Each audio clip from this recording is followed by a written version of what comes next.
এই কিতাবের অর্থ কতজন বোঝে এটা একটা চ্যালেঞ্জ। যারা কোরআন পড়তে জানি আমরা তাদের প্রতি চ্যালেঞ্জ, দেখেন তাদের মধ্যে কত পার্সেন্ট মানুষ কোরআনের অর্থ বলতে পারবে। আর অর্থটা যে জানা জরুরি এই বিষয়টাও আমরা এখন জনগণকে বোঝাতে ব্যর্থ হচ্ছি। কোরআনের অর্থটা যে বোঝাটা জরুরি এটা বোঝাতেও ব্যর্থ হচ্ছে।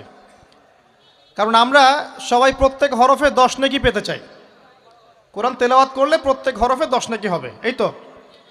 তো এই কনসেপ্ট যখন আমার মাথায় ঢুকে গেছে আমি ওখানে নিজেকে থামিয়ে দিয়েছি।